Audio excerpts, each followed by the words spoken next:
우리가 기도를 하고 이 말씀을 들을 때 중요한 것은 우리가 하루 종일 일을 대해서 학교에서 여러 가지 일을 하면서 지금 몸들이 묵직해 있는데 겉에 있는 몸들을 좀 이렇게 풀어내야 돼요. 그리고 마음도 좀 가볍게 해야 돼요. 얼굴 막 인상 쓰면서 이러고 있지 말고 얼굴도 웃고 몸도 좀 어깨도 펴놓고, 그리고 말씀도 재밌게 듣고, 그렇죠? 비록 재미는 없지만 재밌게 듣고, 그리고 우리가 기도를 해야 되겠죠? 자, 찬송을 좀 하나 하고 같이 말씀을 들을 텐데요. 찬송을 할 때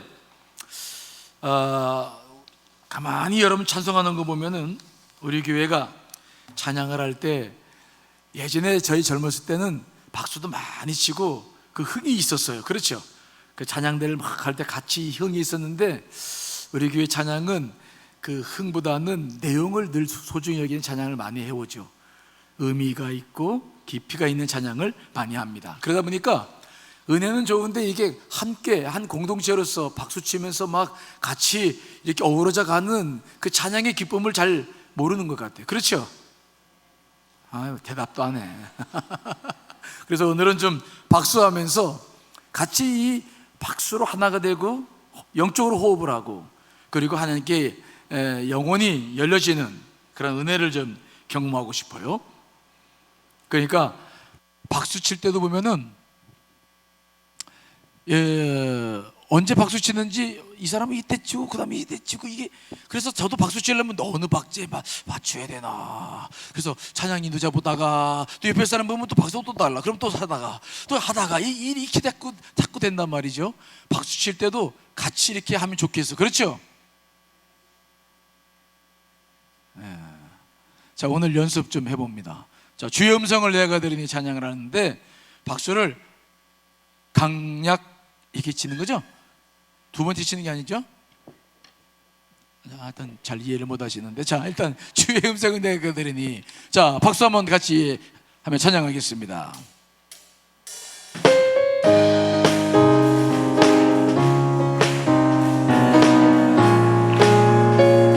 잠깐, 저기 이 찬양을 할 때도 이 박자는 박수 치기 애매한 박자야. 조금 속도가 빨라야 박수를 제대로 나와. 이 사람 애매해가지고 이게 이렇게 해야 되나 이렇게 해야 되나 그 헷갈려. 알았지? 한 번 더.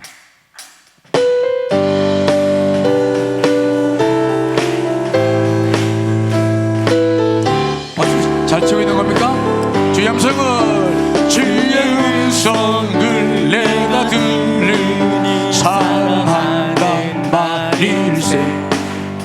믿는 마음. 잠깐 기다려봐. 너무 빨라. 그럼 너무 빨라. 이 사람아, 잘 맞춰봐. 우리 드럼 잘 치잖아요. 박수 한번 하겠습니다. 네. 잘 따라와. 잘했는데 너무 빨라져. 다시 한번 우리가 한 번 더 하겠습니다. 주의 음성을,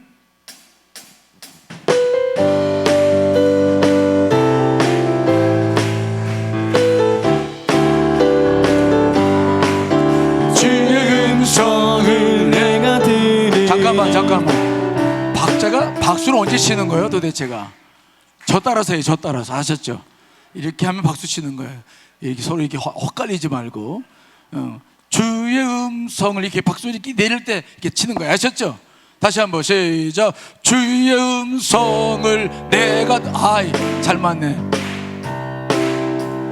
다시 한번 주의 음성을 내가 들으니 사랑한단 말일세. 아멘. 믿는 마음으로 주께 가오니 나를 영접하소서.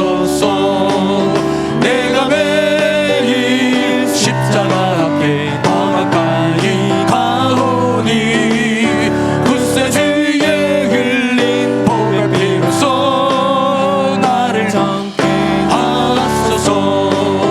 주의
주여 하소서.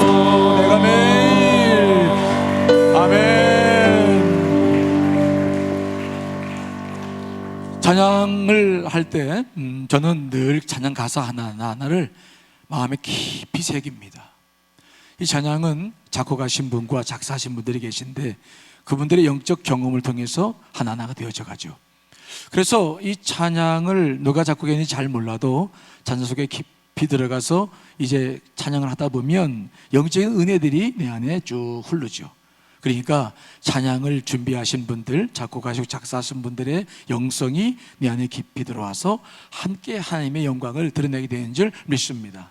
그렇기 때문에 찬양을 할 때에 마음의 문을 확 열고 찬양으로 깊이 들어오는 것이 말씀 듣기 전에 또 말씀 후에도 우리가 해야 할 일이 아닌가 싶어요. 찬양을 그냥 부르지 마시고 피곤한 육체는 얼마든지 영적으로 이겨낼 수 있을 줄 믿습니다.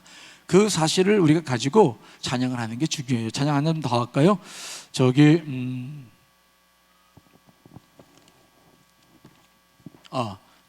우리 연약합니다. 그 찬양 같이 한번 부르시고요. 말씀드릴게요. 주는 완전합니다. 자, 이제 마음을 좀 더 깊이 주님께 드리며 같이 한번 불러보겠습니다.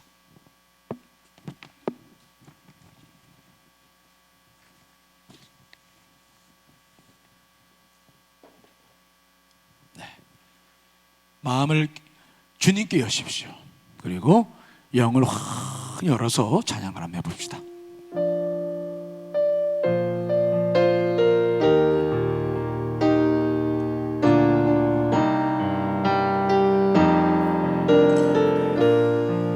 주여 우린 연약합니다. 주여 우린 연약합니다. 주님 우린 오늘을 힘겨워 합니다. 주 뜻 이루며 살기에 부족합니다.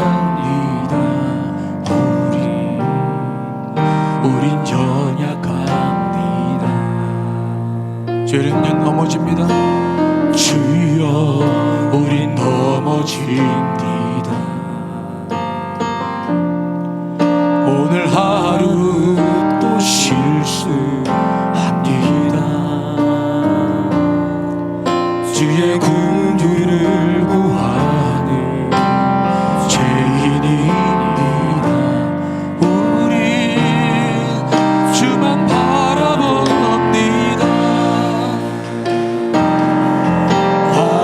한없는 주님의 은혜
늘 연약합니다.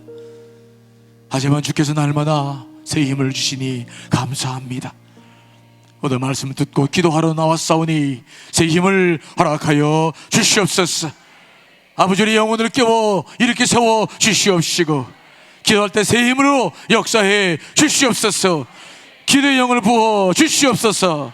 축복하며 나서 예수를 받들고 기도하옵나이다. 아멘.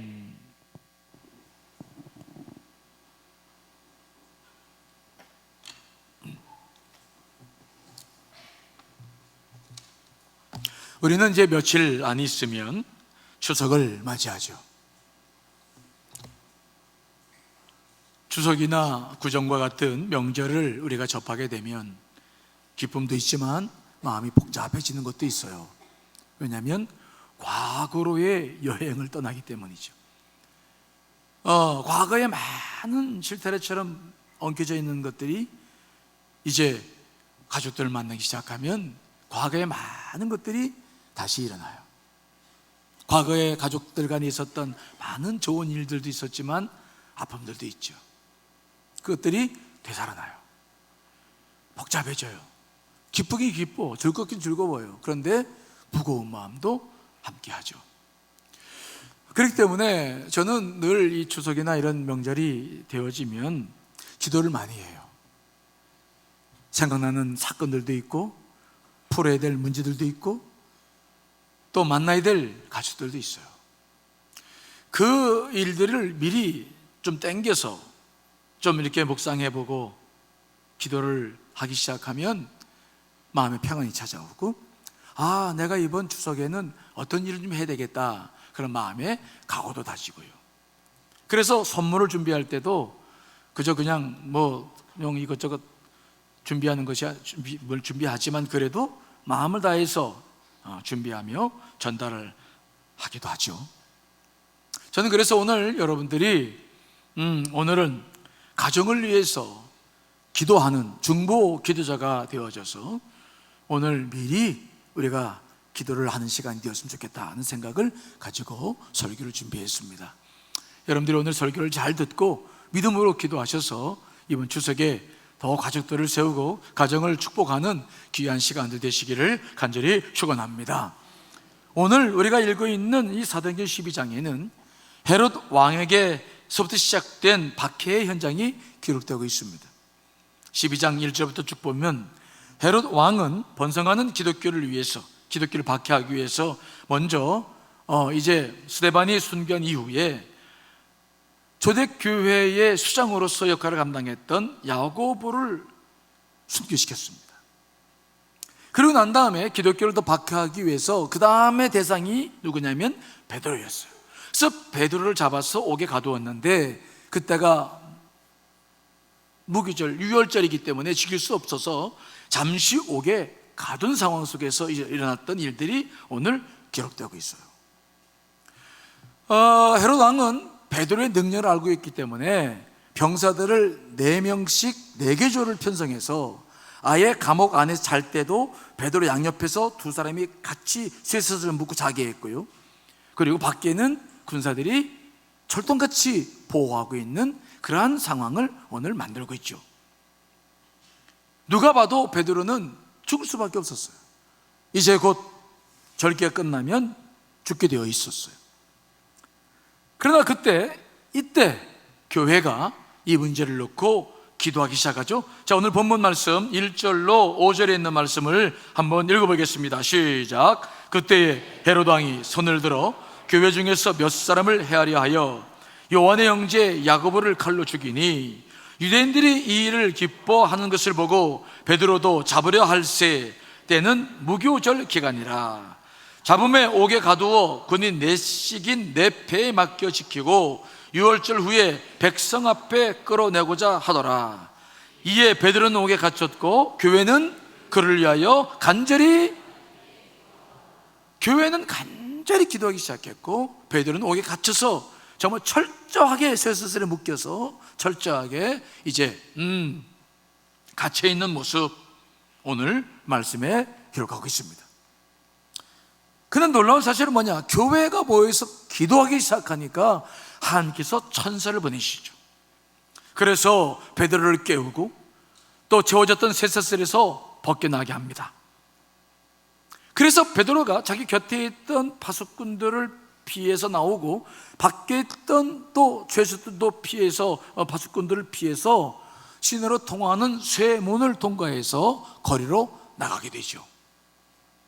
이 일이 도대체 무슨 일인가 비몽사몽간에 베드로가 그 일을 이루었기 때문에 이게 꿈인지 생시인지 구분할 수 없었는데 전사가 떠나가니까 그제서야 정신을 차리고 교인들이 모여 기도하는 곳으로 이제 갔던 것이죠. 자, 11절 12절 말씀도 읽어보겠습니다. 시작.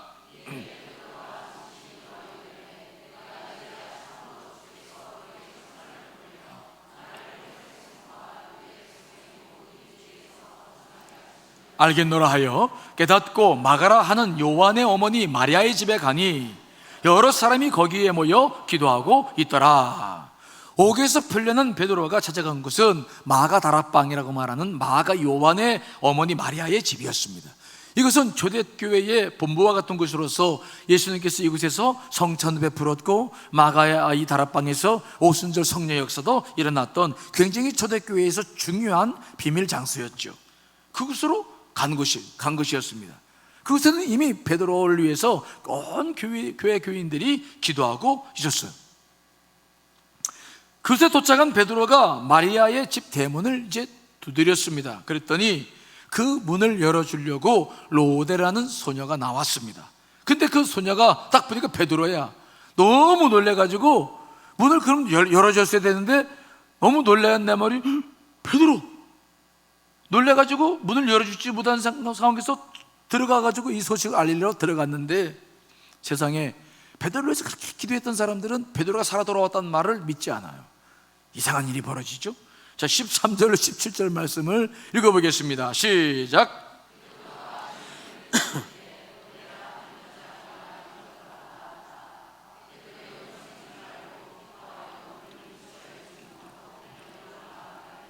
베드로가 대문 밖에 섰더라 하니 그들이 말하되 내가 미쳤다 하나 여자아이는 힘써 말하되 참말이라 하니 그들이 말하되 그러면 그의 천사라 하더라. 베드로가 문 두드리기를 그치지 아니하니 그들이 문을 열어 베드로를 보고 놀라는지라.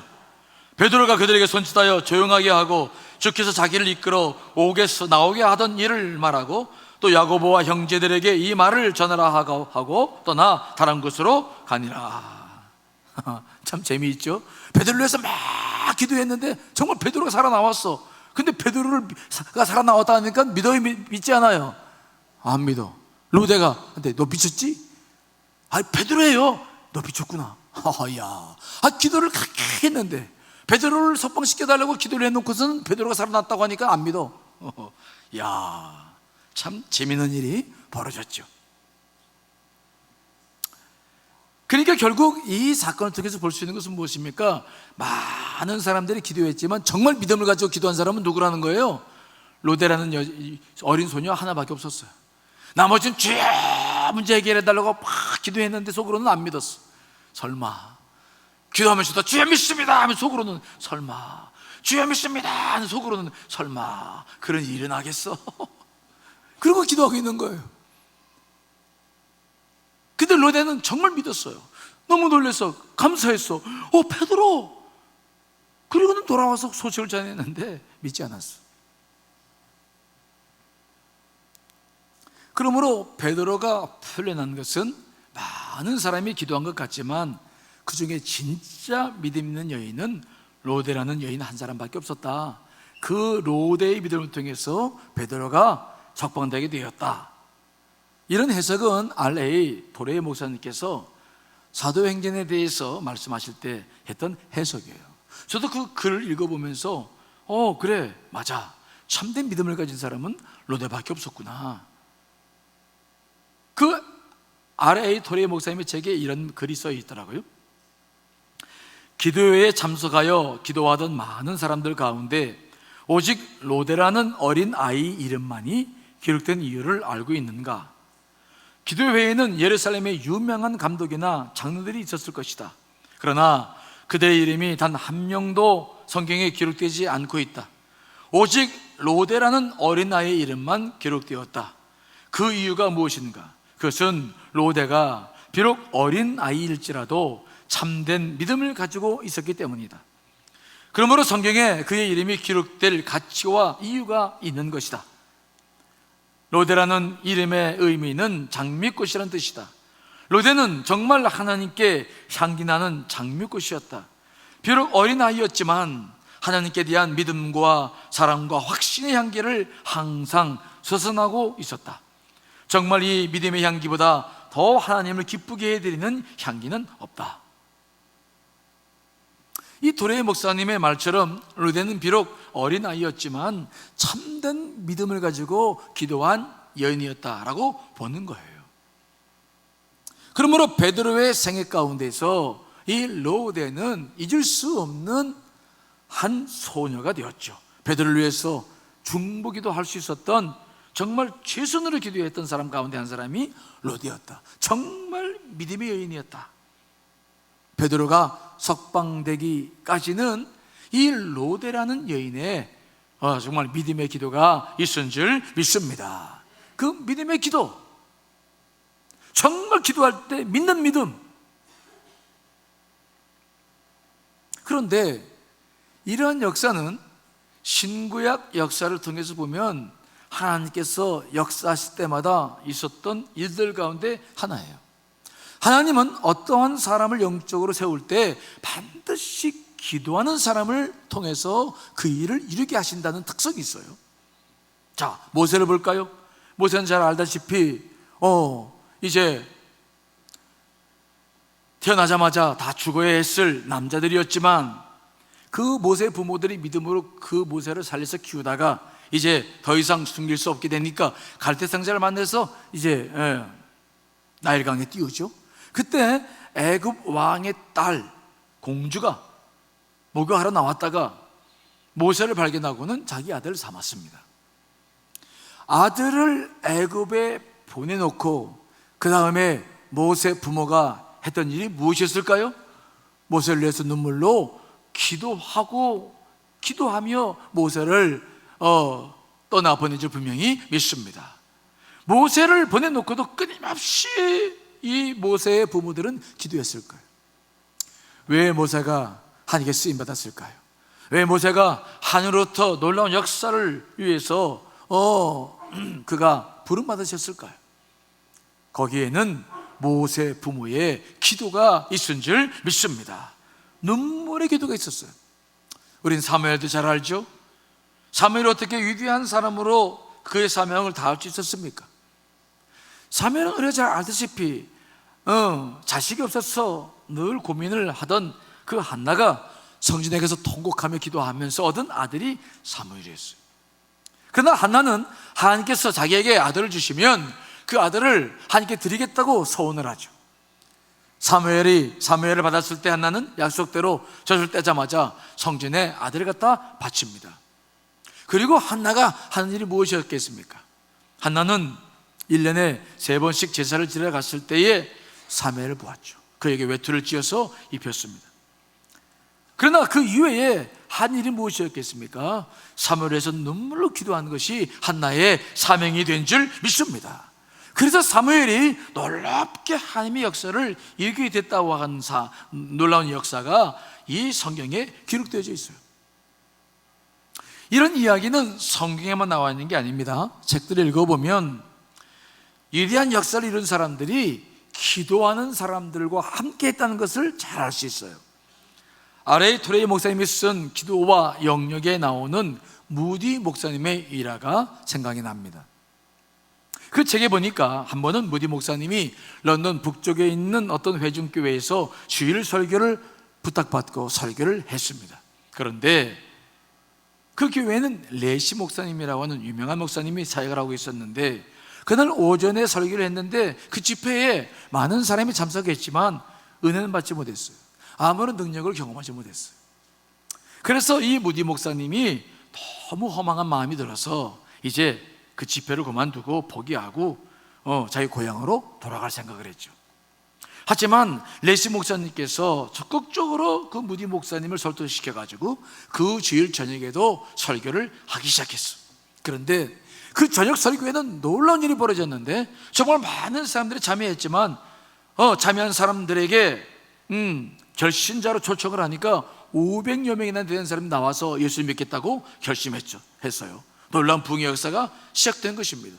그 저녁 집회 이후에도 교육관에 있을 때에 많은 사람들이 기도받기를 원했을 때 기도했는데 그때 거기서도 놀라운 부흥의 역사가 일어나기 시작했던 거예요. 그 집회를 마치고 무디 목사님께서 아일랜드에 도착해서 이제 사명을 감당하려고 했는데 그때 레시 목사님께서 급전을 보냈습니다. 보낸 내용은 그거였습니다. 그 전에 집회 때보다 더 많은 사람들이 모여 있으니 무디 목사님 빨리 오셔야 되겠습니다. 그래서 무디 목사님이 다시 급하게 레시 목사님이 사모하는 그 런던에 있는 교회에 가서 집회를 인도하시면서 그때부터 이 무디 목사님이 놀라운 부흥의 역사를 일으키는 목사님으로 쓰임받기 시작했어요. 그런데 이 토레 목사님의 책에 보니까 그 무디 목사님이 그렇게 쓰임받은 데에는 그 무디 목사님 위해서 그 레시 목사님 교회에서 기도했던 무명의 기도 용서가 있었다는 내용들이 기록되어 있었어요. 그 교회에는 두 자매가 있었는데 그 언니가 병에 걸려서 이제 병원에서 치료를 받고 있었어요. 그 여동생이 주일날 아침 무디 목사님의 설교를 듣고 언니에게 가서 말합니다. 언니, 오늘 아침에 우리 교회에서 누가 설교한 줄 알아? 오늘 아침에? 아니, 담임 목사님이신 내시 목사님께서 설교했겠지? 아니야. 그럼 누가 설교했는데? 그랬더니 그 동생이 말합니다. 오늘 아침 시카고에서 오신 무디 목사님이라는 분이 설교를 하셨어. 근데 그 설교에는 많은 분들이 은혜를 못 받았었어요. 그러자 그 말을 들었던 언니가 얼굴이 사색이 돼서 이렇게 이야기를 했어요. 뭐라고? 시카고에 무디 목사님이 오셨다고?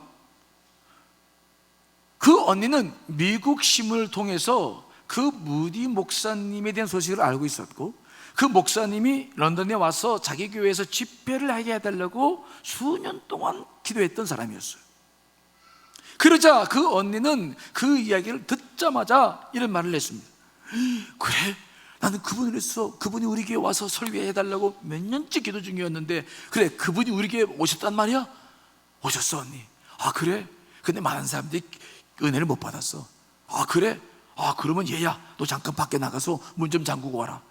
왜요? 내 방에 아무도 들여보내지 마. 나는 지금부터 오후 내내 금식하면서 오늘 하루 종일 집회 때까지 기도할 거야. 저녁도 먹을 필요 없어. 저녁도 가져오지 말라고 그래. 그리고 단단히 부탁해놓고 문을 잠궈 놓고서는 병실에서 하루 종일 그때부터 기도하기 시작했다는 거예요. 즉 무디 목사님이 그날 밤에 놀라운 역사를 일으켰던 것은 뭐냐? 알려지지 않았던 이 언니가 수년 동안 기도했을 뿐만 아니라 그 밤에도 놀랍게 역사가 일어나게 해달라고 보이지 않는 곳에서 기도했던 역사가 드러났기 때문인 것이죠. 결국 무디 목사님의 훌륭한 역사는 무디 목사님만이 아니라 정말 뒤에서 무명에 기도했던 한 여인으로부터 시작됐다는 사실을 토레이 목사님께서 자기 책에 이렇게 놓은 것을 읽으면서 큰 은혜 받았어요. 정말 믿음으로 기도할 때에는 한 놀라운 역사가 일어나게 되는 줄 믿습니다. 현대 선교의 아버지라고 불리우는 윌리엄 캐리의 책에도 보니까 그 윌리엄 캐리가 42년 동안 인도 선교 사역을 놀랍게 감당을 했거든요. 많은 언어들로 성경을 번역했고 또 조기 개척 선교의 장을 마련했던 놀라운 윌리엄 캐리. 그는 인도뿐만 아니라 버마에 이르기까지 그의 선교의 영향력이 퍼져서 선교의 아버지, 인도 선교의 아버지라고 불리는 사람입니다. 그런데 그는 자신에게 대해서 이런 고백을 해요. 내가 42년 동안 인도에서 선교할 수 있었던 것은 42년 동안 나를 위해서 한 번도 그치지 않고 기도하셨던 내 누님 덕분입니다. 내 누님은 몸이 전신마비가 되어 거의 움직이지 못하는 환자였습니다. 그 누님이 내가 인도로 떠날 때 나에게 이런 말을 해주었습니다. 동생, 내가 동생을 위해서 돈을 보내줄 수도 없어. 내가 동생을 위해서 돌아다니면서 선교 후원자를 모집할 수도 없어. 그러나 내가 한 가지 할 수 있는 것은 있어.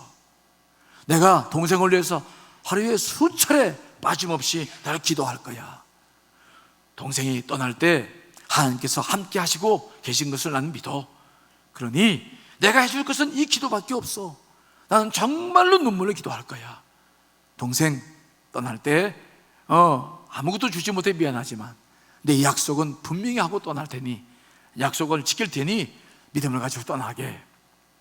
그 윌리엄 캐리는 누나의 그 말을 믿었고, 누나는 정말 40년 동안 그 윌리엄 캐리를 위해서 정말 눈물로 기도했다고 윌리엄 캐리는 자기 책에서 기록하고 있어요.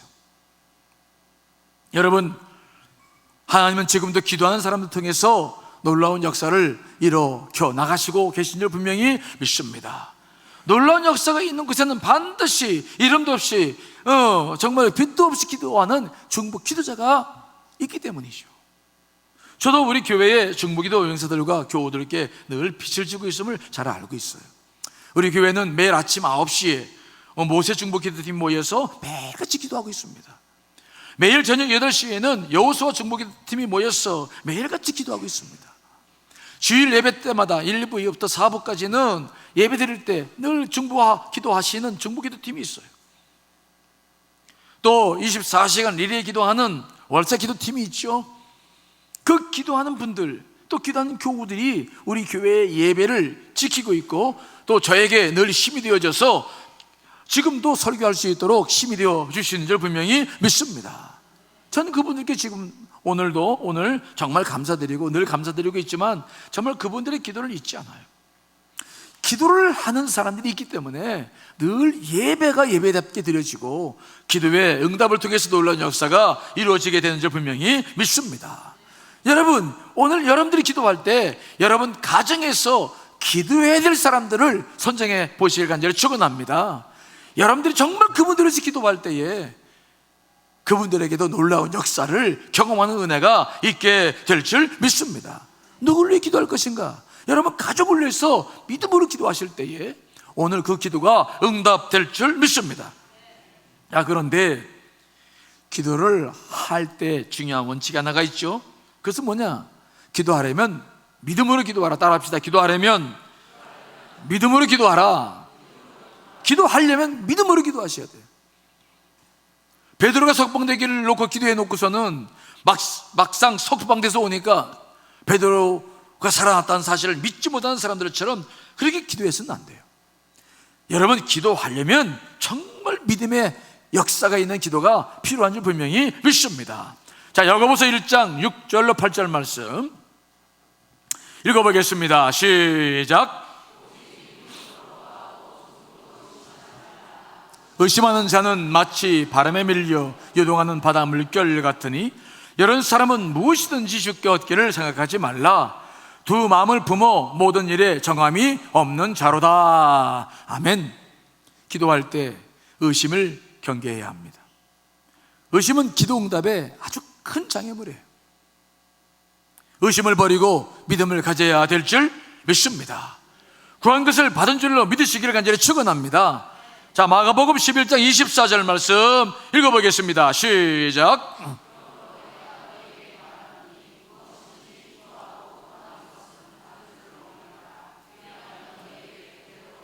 아멘.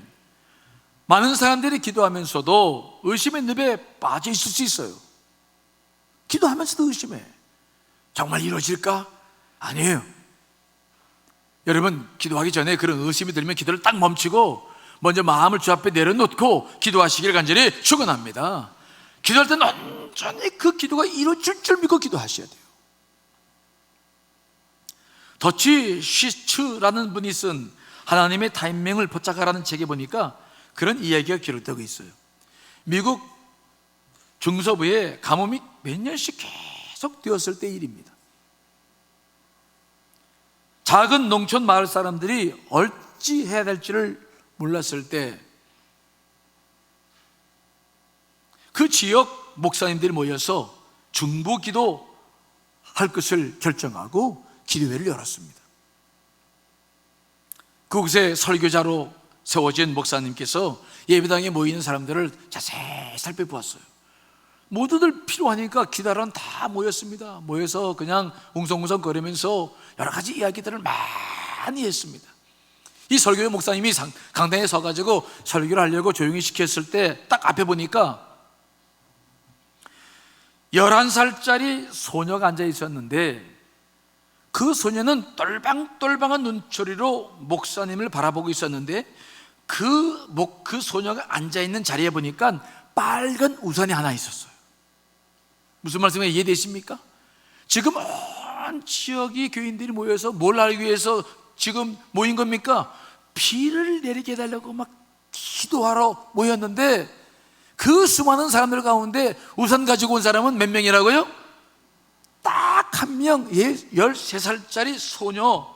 그 소녀가 빨간 우산 하나를 딱 가지고 그리고 옆에 놓고 기도하기 시작한 거예요. 그래서 그 강사 목사님이 설교하기 전에 물었대요, 그 소녀에게. 아니, 이 수많은 사람들 중에서 우산 가지고 온 사람은 딱 이 소녀 하나밖에 없는데, 소녀는 왜 그 빨간 우산을 가지고 왔는지, 왜 가지고 왔어요? 예뻐서 가져왔어요? 물었대. 그랬더니 소녀가 그러더래, 아니요, 비가 오게 해달라고 기도하러 왔잖아요. 그러면 기도 끝나면 비가 올 거 아니겠어요? 그래서 저는 우산을 가지고 왔는데요. 그 소녀가 그렇게 대답을 딱 한마디 하더래. 많은 사람들이 기도하러 왔지만 정말 그 기도가 응답될 것이라고 믿은 것은 누구밖에 없은 겁니까? 그 소녀밖에 없는 거야. 물론 기도했으니 금방 올 것이라 생각지 못하고 내일 올 수 있고 모레도 올 수 있었겠죠. 하지만 그 소녀는 정말 기도하면 응답된다는 사실을 그냥 믿은 거예요. 확실히 믿은 거야. 그래서 올 때 빨간 우산을 가지고 온 거야. 자기 우산을 가지고 온 거야. 여러분, 이런 믿음이 여러분 가운데 있기를 간절히 축원합니다. 저도 강화에서 목회할 때 언젠가 제가 간증한 일이 있습니다만은, 강화에서도 금요일날 철야를 했는데 아주 비가 몇 개월가 안 오는 거예요. 비가 안 오면 농촌은 아주 힘이 들거든요. 그래서 그날은 특별히 이제 교우들에게 이제 비를 위해서 기도하자고, 그리고 이제 모여서 기도에 그 은혜 받고 이제 기도를 했는데, 다 끝나고 기도하고 돌아가는데 날씨가 너무 더워가지고 문을 다 열어놓고 기도를 했거든요. 기도를 다 끝나고 마지막 제가 남아있다가 보니까 교인들이 기도하고서 그냥들 가는 거야. 내가 봤을 때 기도했으니까 뭐가 올 겁니까? 비가 올 거 아니야. 비가 오면 예배드리면 어떻게 돼? 그래서 제가 문을 다 이제 창문을 하나씩 닫고 있었더니 맨 늦게 나간 장로님이 다시 들어오셨어. 목사님 뭐 하세요? 문 닫고 있습니다. 더운데 왜 문을 닫으세요? 그래서 제가 그랬죠. 장로님, 비가 오게 해달라고 기도했잖아요. 그럼 오늘 밤에 새벽에 비 오면 어떡할 겁니까? 그래서 제가 문을 닫습니다 했더니 죄송해요. 그리고 장로님들도 문을 닫고 이제 돌아갔어요. 그날 밤에 비가 왔을까요? 안 왔을까요? 어떻게 알아요? 안 왔으면 제가 이런 얘기를 왜 합니까? 그날 새벽에 비가 얼마나 쏟아지는지 놀라운 역사를 경험한 거예요. 그 일을 경험하고 나서부터 제가 그 강화 에덴 교회에서 5년 9개월 목회를 했는데, 교회에도 믿음이 자라는 시점이 있어요. 시점이 있어. 제가 목양을 쭉 한 걸 보면 그때 그 경험이 굉장히 중요했어요. 그때부터 비가 안 올 때 기도한다 그러면 다 교인들이 뭐 가지고 오기 시작합니까? 다는 아니지만 몇 사람들이 우산을 가지고 오기 시작해. 그리고 정말로 기도하면 된다는 사실을 믿기 시작했어요. 그 교회가 축복을 받은 것은, 부흥의 역사가 시작됐던 것은 그 이후부터라고 저는 생각을 해요. 믿음이 있기 시작한 거야. 기도하면 된다는 사실을 믿고 기도하기 시작하는 거죠. 그때에 놀라운 역사가 이루어지게 되는 줄 믿습니다. 이게 여러분의 삶 속에서도, 교회에서도 이게 믿어져야 돼요. 이런 믿음이 없이 기도한다는 것은 정말 이것은 우리가 해야 할 일이 아닌 거예요. 오늘도 여러분 정말 기도한다면 그 기도가 이루어질 줄 믿고 기도하시기를 간절히 축원합니다. 여러분, 왜 우리가 믿음으로 기도하면 기도가 응답될까요? 하나님은 우리 아버지세요. 아버지는 우리가 입으로 밖으로 선포한 말을 이루시길 원하십니까? 이루어지지 않기를 원하십니까? 물론 하나님의 특별한 계획이 계시다는 것을 우리가 전제로 합니다. 다 100% 이루어지지 않을 수 있어요. 아버지의 뜻을 잘 몰라. 하지만 정말로 아버지 하나님은 우리가 입으로 쏟아내는 것은, 믿음으로 쏟아내는 것은 이루어지기를 원하시는 줄 믿습니다. 그분의 중심은 뭐냐? 우리가 정말로 믿음으로 기도하는 것들은 특별한 이유가 없는 이상 정말 그분은 이루어지기를 원하신다는 것을 믿으셔야 될 줄 분명히 믿습니다. 이게 하늘 아버지가 갖는 생각이에요.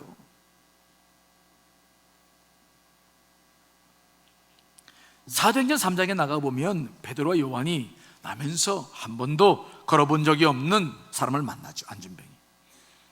여러분, 그때 무엇을 그에게 선포합니까? 자, 사도행전 3장 6절 말씀 읽어봅니다. 시작.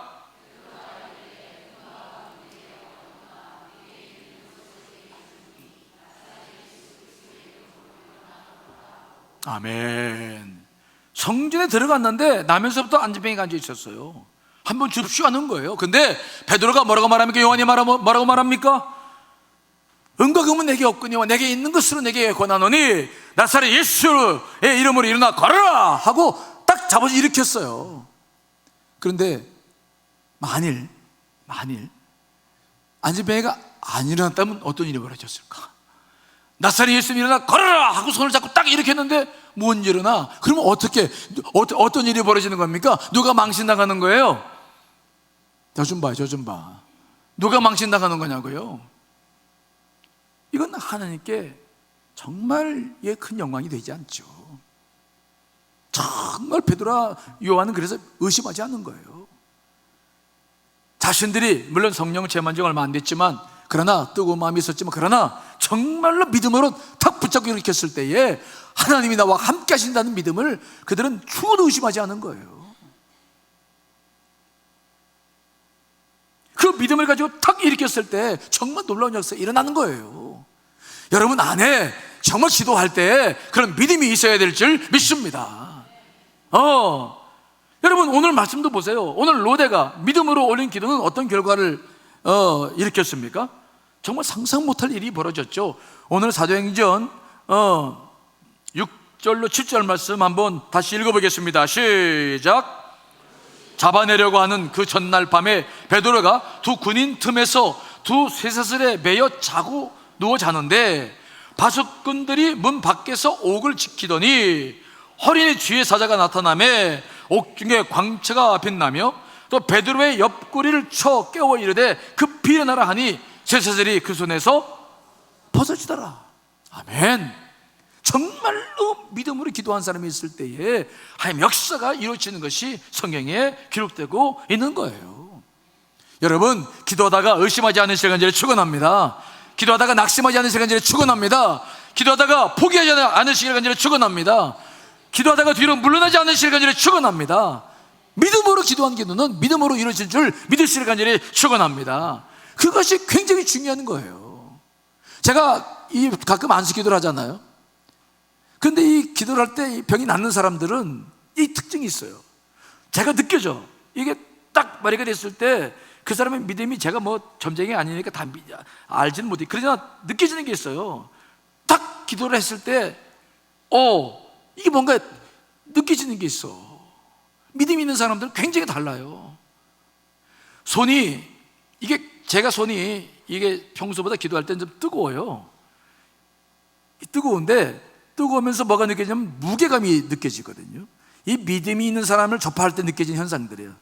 이걸만 믿는 거 아니에요. 하나님이 역사하는 거니까. 그러나 제가 보통 이렇게 기도할 때 생긴 현상을 말씀드리는 거예요. 이게 달라요. 건성으로 앉아있는 사람하고 정말 믿음으로 앉아있는 사람 달라. 이게 볼 수는 없지만 느낌은 있어요. 왜? 기도하고 난 다음에 문자 오는 거나 또 병 나았다고 하는 얘기를 들어보면 이게 달라지는 걸 알잖아요.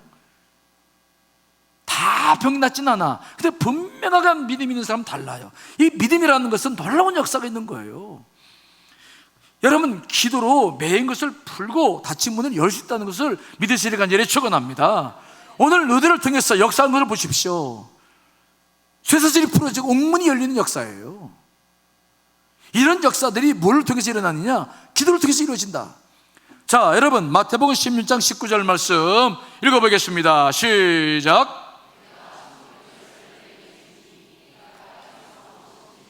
하늘에서도 매일 것이요 내가 땅에서 무엇이든지 풀면 하늘에서도. 천국 열쇠가 뭡니까? 무엇이기에 땅에서 매면 하늘에서도 매이고 땅에서 풀면 하늘에서도 풀리는 겁니까? 무엇입니까? 여러분, 이 천국 열쇠, 여러분 정말로 이것은 기도라는 사실을 믿으시길 간절히 축원합니다. 마태복음 18장 18절 19절 말씀도 읽어보겠습니다. 시작. 진실로 너희에게 이르노니 무엇인지 너희가 땅에서 매면 하늘에서도 매일 것이요 무엇이든지 땅에서 풀면 하늘에서도 풀리리라. 진실로 다시 너희에게 이르노니 너희 중에 두 사람이 땅에서 합심하여 무엇인지 구하면 하늘에 계신 내 아버지께서 그들을 위하여 이루게 하시리라. 아멘. 기도라는 것을 말씀하고 있잖아요. 성경에서는 뭐냐? 기도예요. 기도가 바로 그런 일을 이루고 있는 것입니다.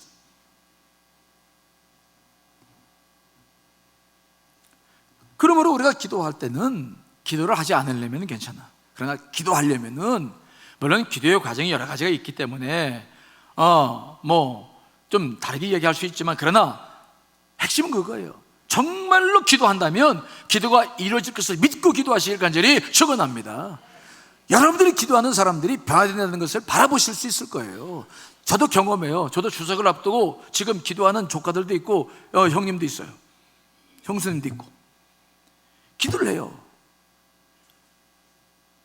단번에 다 바뀌지는 않아. 하지만 정말로 많이 바뀌어지는 것을 경험해요.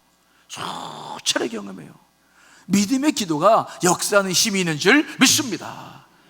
교회를 놓고 이 나라의 민족을 놓고 기도하는 것이죠. 저라면 개인을 놓고 기도하는 것들이 있죠. 기도를 하면 그 기도는 뭐냐? 믿음의 기도가 돼야 된다. 크리스천 의심이 쌓이면 그걸 저 앞에 내려놓고 회개하고 마음을 회복시켜서 그 믿음을 가지고 기도하시길 간절히 축원합니다. 그것이 역사하는 힘이 되는 거예요. 그냥 기도하지 마세요. 그냥 중언부언하지 마세요. 그냥 입으로만 기도하지 마세요. 큰 영을 붙잡고 믿음으로 기도하세요. 그래서 오늘 로데가 경험한 이 베드로의 석방의 역사가 우리 가운데도 일어나시길 간절히 축원합니다.